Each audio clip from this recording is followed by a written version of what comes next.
Hello everybody, I'm Veronica and I'm a third year undergraduate student here doing just pure maths. So thank you very much for letting me have this talk today. So this is actually something that I've done this summer as a research project together with my supervisor, Professor Sokal, and his PhD student, Pétréolle, that is now at the Sokal University. And it was done through some funds of the UCL Maths Department, so I would like to thank the Maths Department for this opportunity as well. So, okay, let's get it started. So today I'm going to talk about continued fractions in enumerative combinatorics. So before delving into the actual idea of continued fraction, I wanted to mention what specifically is enumerative combinatorics. So enumerative combinatorics is that branch of combinatorics that deals with counting the number of ways that certain patterns arise into mathematical structures. So a basic example is, for instance, in how many ways we can permute a sequence of 4 different elements, and as we all know, this is given by 4 factorial. So this is like an example of questions that enumerative combinatorics deals with.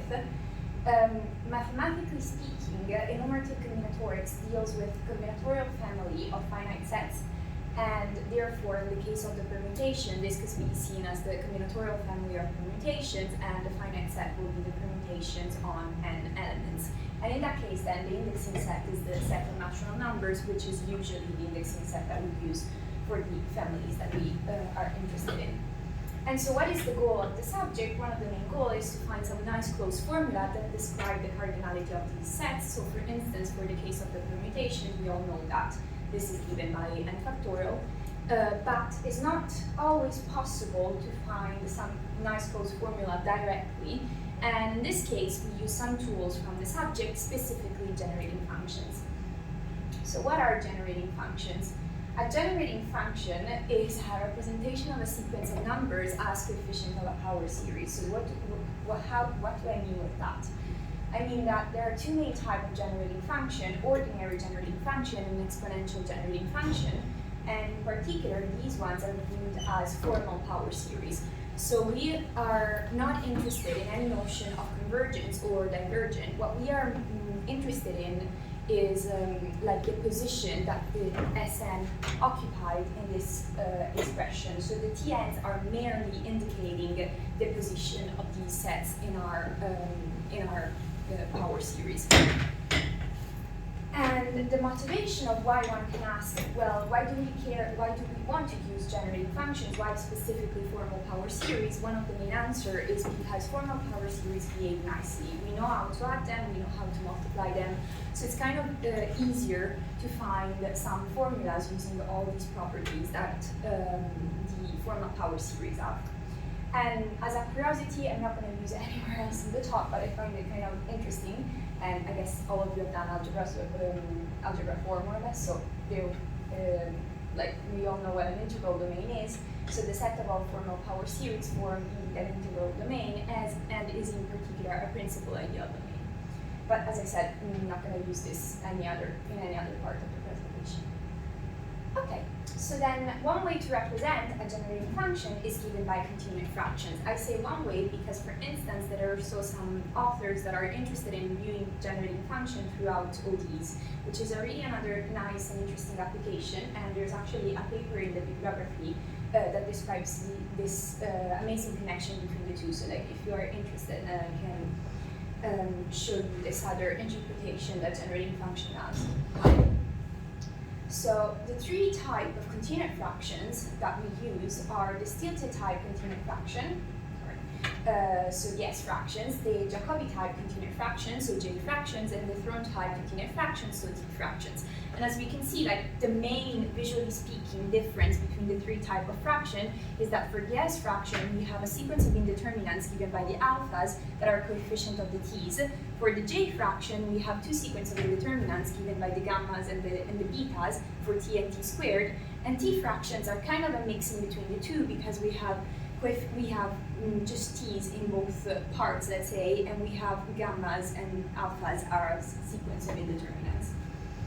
And now a really interesting connection that was shown in the 1980 by Flajolet is like the connection that these type of fractions have with some combinatorial objects that are called Dyck paths, Motzkin paths, and Schröder paths. So what are these? these three paths are here shown. So to have an idea, they are all paths in the n by n quadrant, and in particular, these paths are paths of length 2n, so they go from the point 0, 0 to the point 2n, and the steps that we are allowed in such a path are the so-called rise and fall, and both of them are of length 1. The Motzkin path instead have another extra step that allows, which is the so-called level step, which is again of length 1, and therefore Motzkin path can also have an odd length because of this possibility. And then Schröder path again is on length of 2n because the level step allowed is what is so-called the long level step, which is a level step of length 2 rather than 1. So with this in mind, we can ask how this connection between these type of fraction and these type of paths arise. So we're going to see the easiest case, which is represented by weighted Dyck paths. So what do I mean with weighted Dyck paths? Well, with weighted Dyck paths, I mean that I assign some weights to the steps of my Dyck paths. And in particular, to do that, we need to use the Stieltjes-type polynomials, which are indeed the polynomial generating function for the weighted Dyck paths, where the weight assigned is 1 for each rise and alpha I for each fall from height I. So what do I mean with that? Let's see specifically some example, as I guess is clearer. So when we have just n equal to 0, so we're just, our Dyck path is just represented by a point, so the Stieltjes polynomials is just one, the trivial one. But as soon as we start asking what happens when n is equal to 1, so we have Dyck path of length 2, we can see that the only possibility, the only type of Dyck path that we are allowed is this one here, which is the one that starts from 0, 0 and reach the point 1, 0. 2, 0. And in particular, we have that in this case, the weight of the level up of the rise, as I said, is going to be 1, and then for the weight of the level down of the fall, every time we go up, we increase our height of 1. So in particular, here we went up just once, and therefore a height which starts from 0 becomes now a height 1. And for this reason, when we go down, the weight is going to be alpha 1. And in particular, the Stieltjes polynomials is given by the sum of the weights of all the possible paths. And how are the weights of the different paths calculated? They are simply the product of the weights of the different steps. So in this case, we just have one path, and the weight of this specific path is going to be the product of the weight of the first step, which is 1, times the weight of the second step, which is alpha 1. And I guess in a similar way, we can see for S2, this time the paths of length 4 are 2, which are the one described there. And again, with a similar fashion, we can see that like here, the weights are going to be 1 and 1 because they're both rise. And here we are now with a height 2, so the fall is going to have weight alpha 2, and the other one is a height 1, so the fall is going to have a weight alpha 1. And therefore, this specific Dyck path is going to have total weight of 1 times 1 times alpha 2 times alpha 1. And so we get this bit here, and then for the other path is going to be 1 times alpha 1 times 1 times alpha 1, and therefore the total weight of that path is going to be alpha 1 squared. And so for the Stieltjes polynomial, the value is given by the sum of the weights, so is the one expressed there. So in a similar way, we can do the same thing for example, sorry.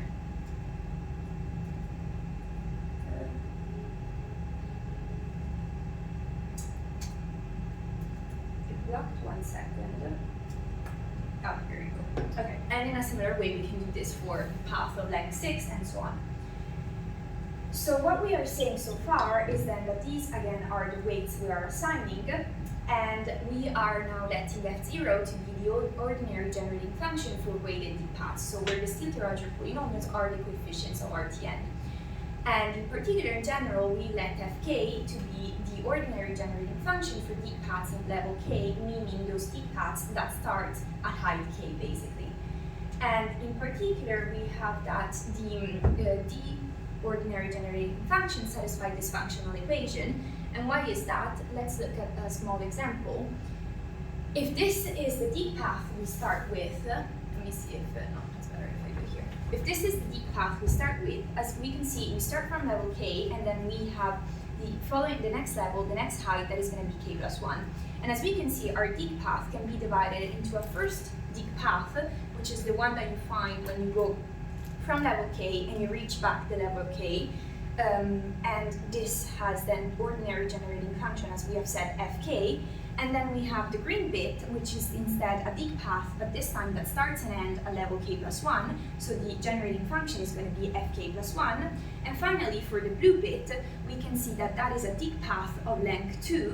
So it's described, as we have seen in the previous slide, by the case when n is equal to 1. And in that case, the t is just t to the 1, so t, and because we're going down from a height of k plus 1, then our weight is going to be alpha k plus 1, and so for that, the generating function is just going to be ak plus 1 times t.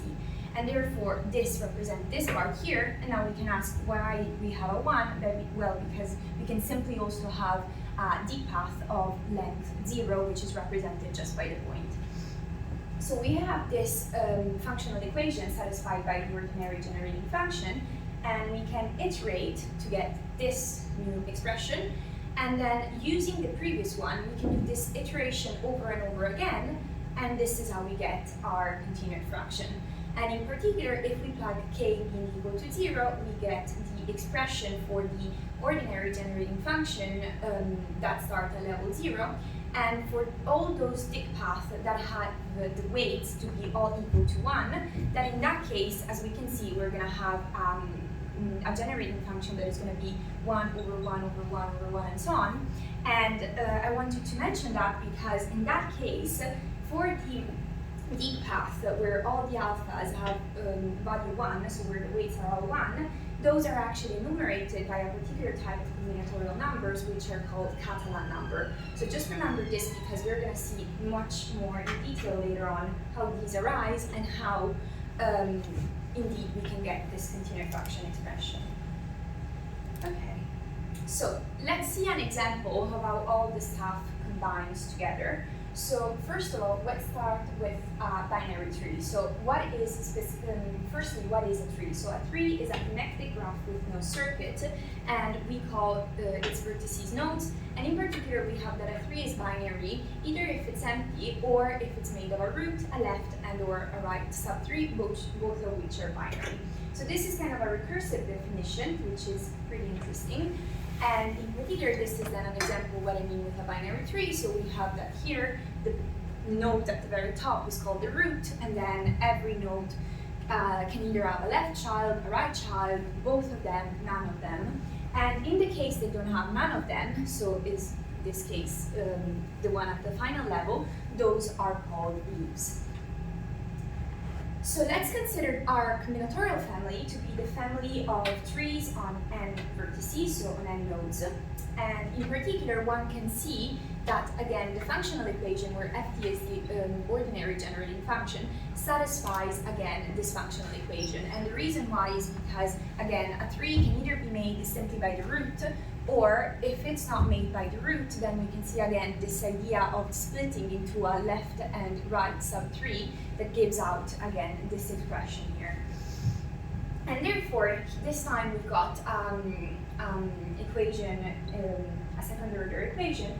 So we know how to solve it. It's simply this formula here. And now we can ask ourselves, okay, we have a plus and a minus though, but the ordinary generating function can be just 1. So how do we choose whether we select the plus or the minus? And the reason is simply because we look at the expansion of the 1 minus 40 to the square root of it, and doing this really messy and long calculations that are not too bad though, but like those ones, basically we can see that if we plug back in the first values, we get that in the case of the plus, we would have a 1 plus 1, etc. And so in this case, the 2t at the denominator does not cancel, and the t specifically does not cancel, meaning that we have a simple pole at the denominator. And so we have a singularity, and this is not nice or allowed. We would like to avoid that. And indeed, we can by looking at the case when we only choose the minus, because in that case, then the 1 and the minus 1 simplify, and the t in the denominator simplifies with the t's in the denominator. And therefore, this allows us to say that indeed, the generating function is the one with the minus in it.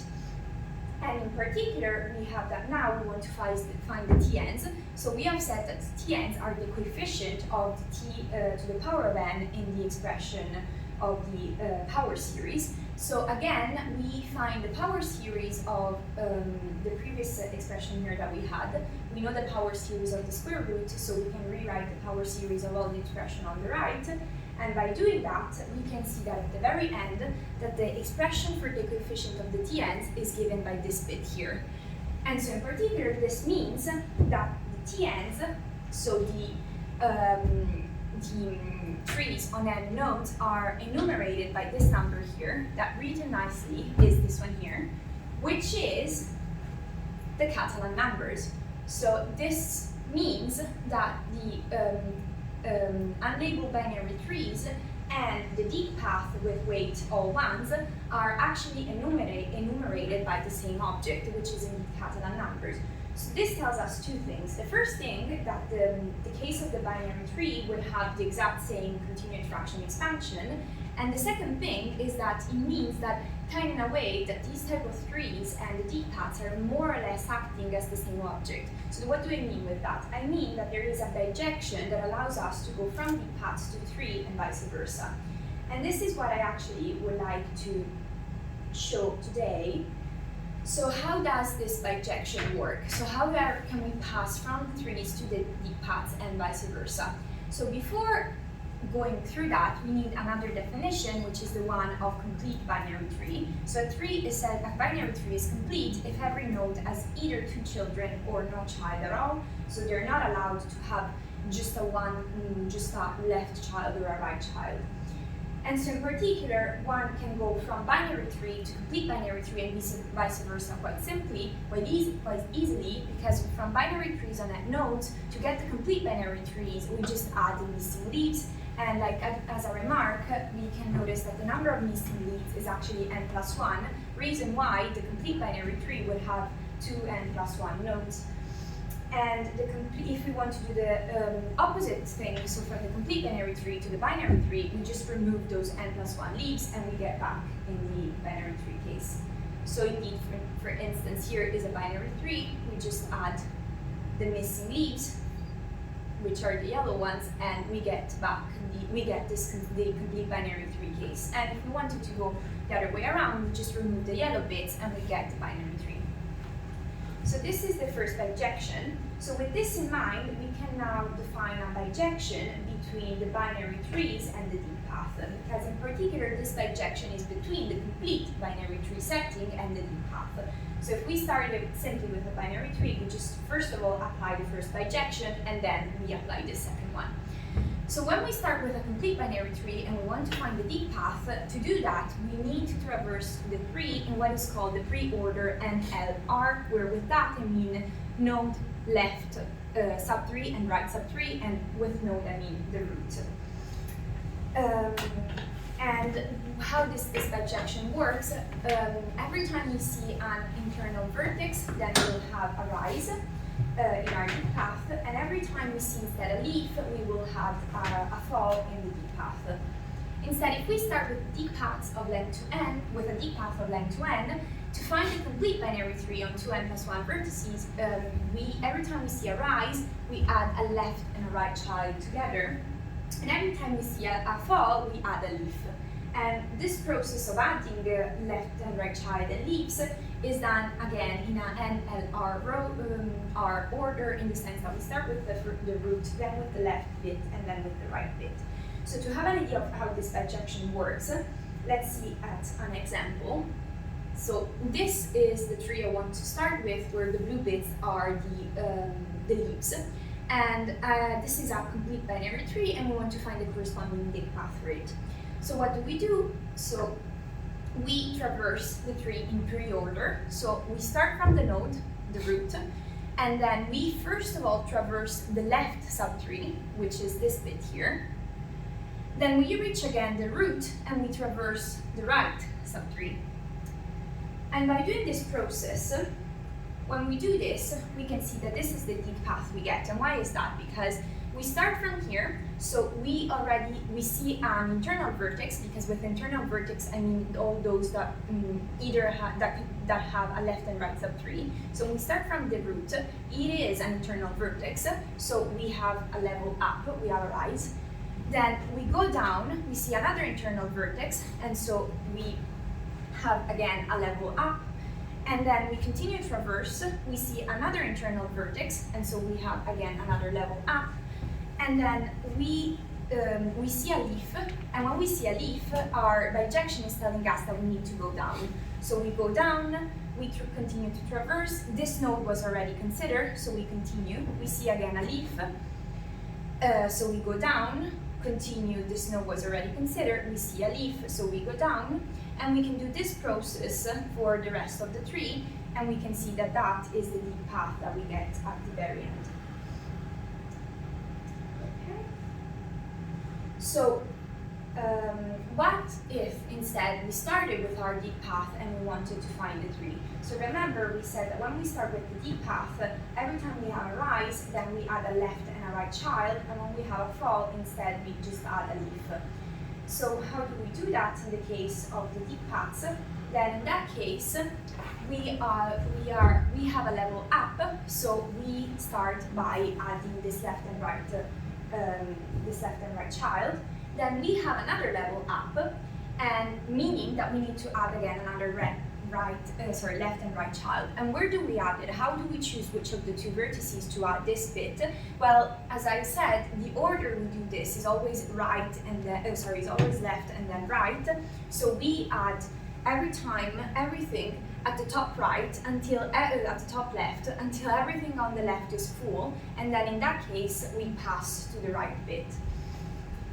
So then again, we are now here, we see another rise, so this implies that we should add another right and left child, and as I said, we add this at the very left, so we add at the node at the left.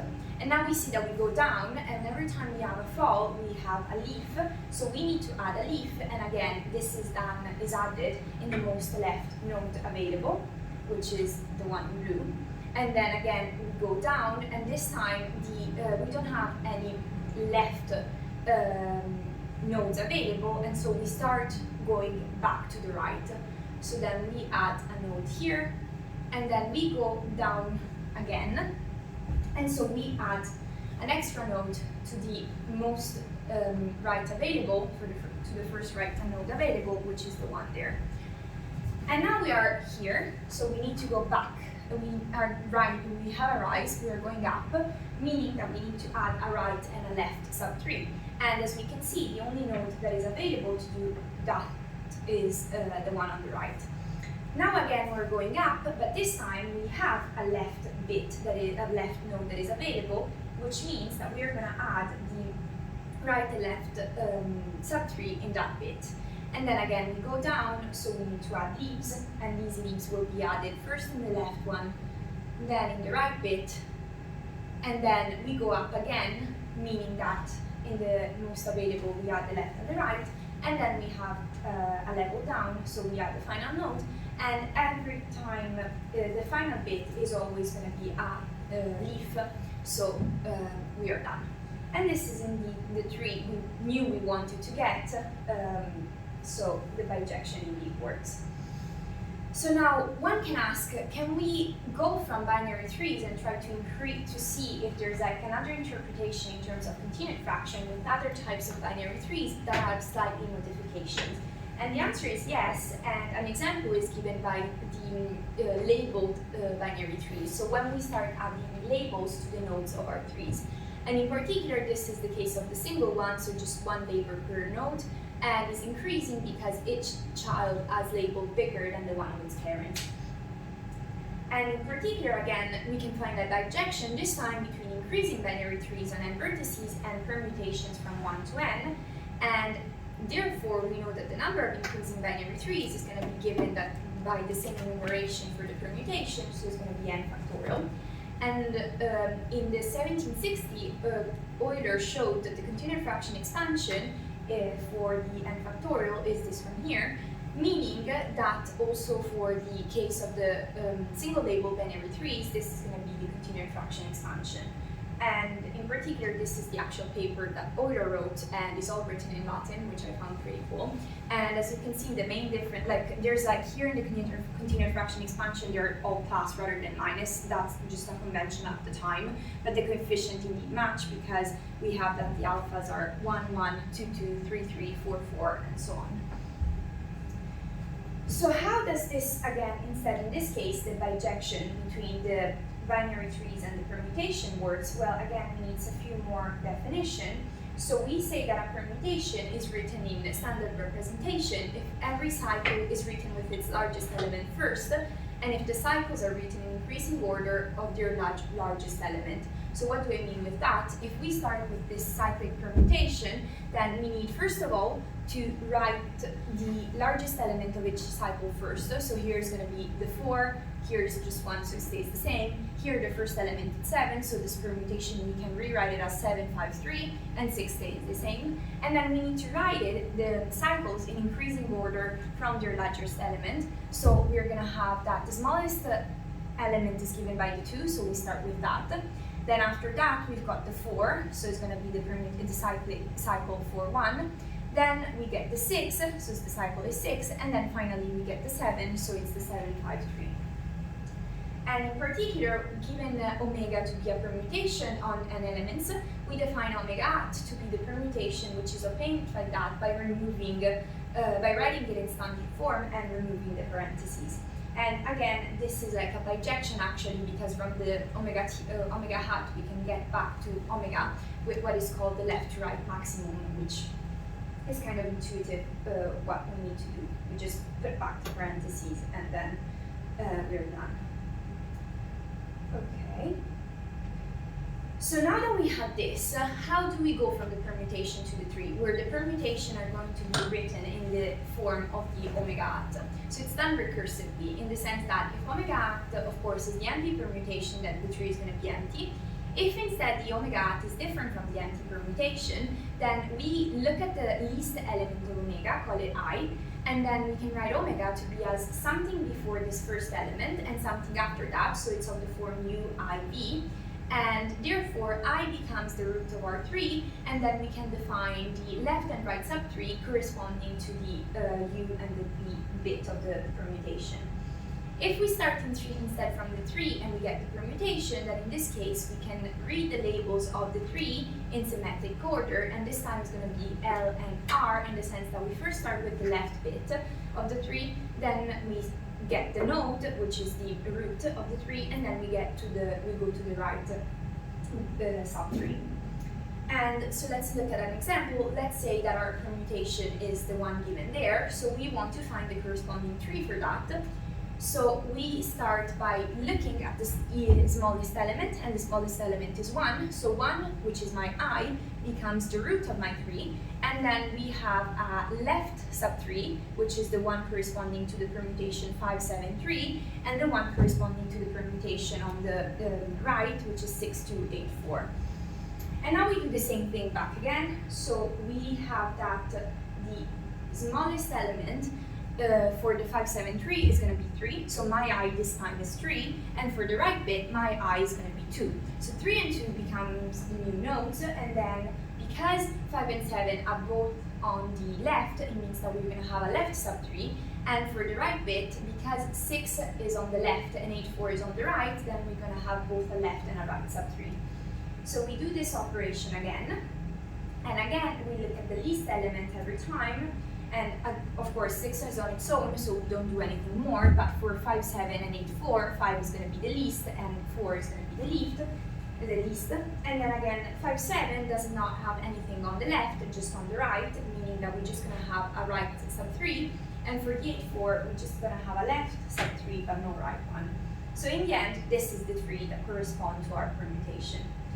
If instead we started with the 3 and we wanted to get back to permutation, what we do is like read this label in this symmetric order. So what do I mean with that?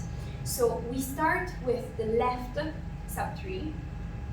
So we start with the yellow bit, then we have the node, which is 1, and then we view the orange bit, the one on the right.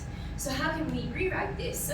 We can rewrite it as the permutation corresponding to what was the left sub-3, then the permutation corresponding to 1, which is just 1, and then the permutation corresponding to the right sub-3. And then we do back again this bit for this single bit.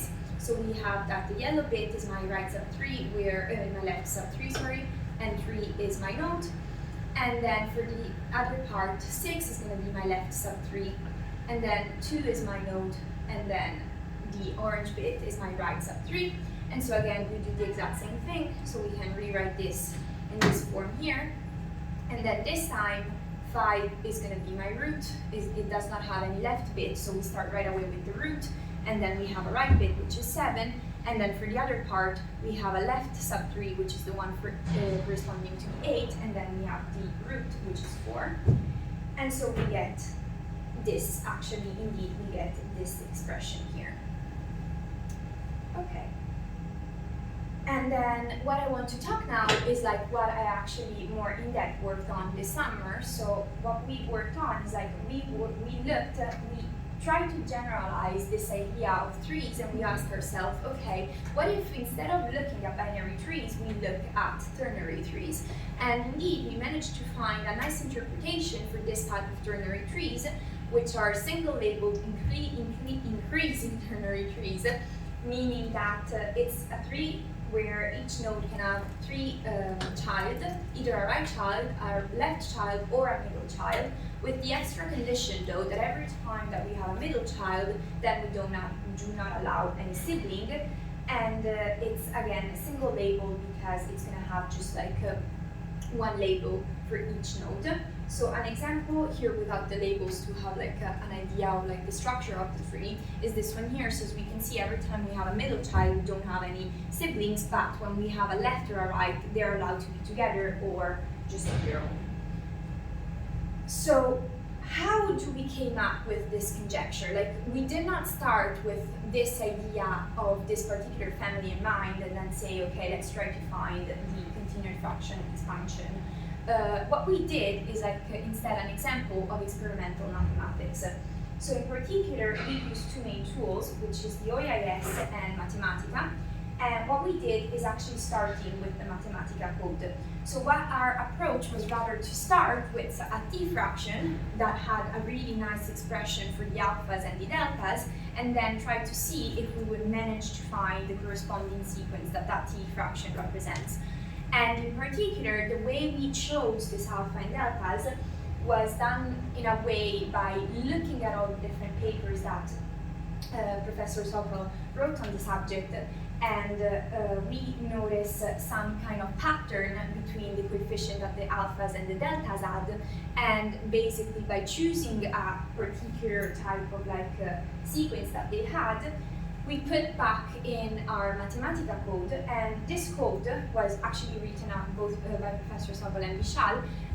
Basically enables you to go from the expression of the t fraction, which is basically my t2 there, and it enables you to tell you right away which sequence of numbers this continued fraction expression represent. And the way the code was written was in a way that directly the sequence was given with the code that it represents in the OIS. So what is the OIS? Before actually going into that, just adding an extra bit, the reason why we've chosen to work with t fraction is because of the three type of fractions. These ones are the less known and studied because are the newest one basically, and also the type of like coefficient of the alphas and delta that we've chosen were chosen in a way so that the t fraction is indeed just a t fraction, because there's also a particular type of alphas and deltas that one can choose that actually enables you to pass from the t fraction expression to an s fraction or a j fraction, which indeed we did not want it because we wanted, as I said, an expression that was just a t fraction and not actually a j fraction or an s fraction. So once we found the code, this is not showing here. Do you know why it's not showing the, what's it called? Safari bit, like other screen. Because I wanted to show you guys what the OAIS is, but it's just still on the PowerPoint mode there, but on my computer it's not on the PowerPoint, it's on. Well, try considering blacking the screen and not blacking it, maybe like this one. What is that? Yeah, that one. Maybe exiting the slides might help as well. Yeah, it's, gosh.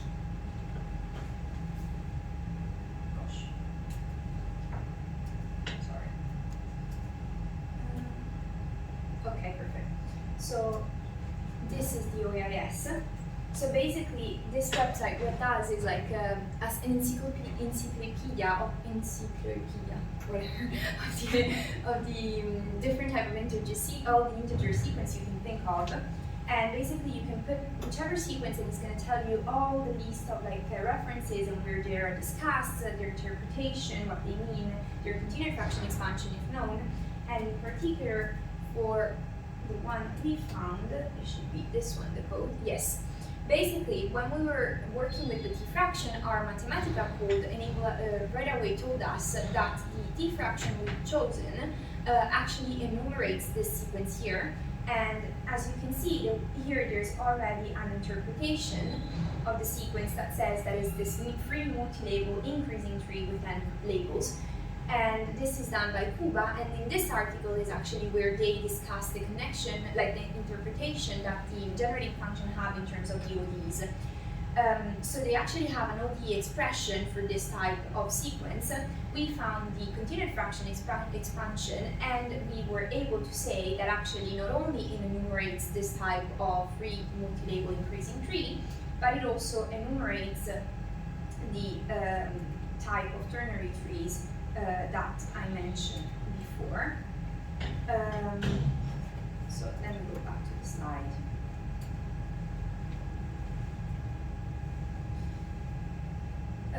So indeed, we were able to show that these type of trees, the ternary trees with those type of conditions, are indeed enumerated by this sequence. What we are now working on instead is showing the actual bijection between these type of tree and the Schröder path, in order to indeed prove that the t-fraction that we have is this one here, so the one where the alphas are enumerated by 1, 1, 2, 2, 3, 3, and so on, and the deltas by 0, 1, 0, 2, 0, 3, and so on. And why do I mean that we are still proving this? Isn't it already enough, the Mathematica code that already told us that starting from this t-fraction that we already have this sequence? Well, of course the answer is no, because the Mathematica code is kind of giving us the insight and the feeling that that should indeed be the case, but then mathematically speaking we need to write down a specific proof. And how does this proof works in this type in the subject usually is to use the Flajolet theorem and connection between the type of paths and the continued fraction expansion. So in the case of the t-fraction, the corresponding path is the Schröder path, and so to show this bijection, we need to find the right expression for the weights to put on the level up, level down, on the rise, the fall, and the level step. And once that is proved, then indeed one can say that this is the t-fraction expression that corresponds to the sequence of trees, a family of three that I mentioned before. And then we ask ourselves, can we generalize this to multi-label ternary trees? And again, we think that the answer is yes, because we have another connected conjecture with this. And in the case of the multi-label, also the interesting thing is like to generalize, we not only allow the alphas and deltas to be integer sequence, but they can also be sequence of polynomials of integer coefficients. So we're going an extra step further by looking at polynomial coefficient rather than just integer sequence. And I guess that actually was all from my side, so it was quicker than I expected. So yeah, this is like all the main paper and books and source that I've used. So yeah, I mean, I send the slides as well, but if you want, you can take a photo if you're interested, or you can write to me, I can send the whole thing. And yeah, just as an aside, if you are interested, we're interested about the subject in general, this is actually some video lectures done by which are pretty cool and describe all the different type of bijections. And yeah, all the rest are instead written references. So yeah, hope you enjoyed it, and thank you very much.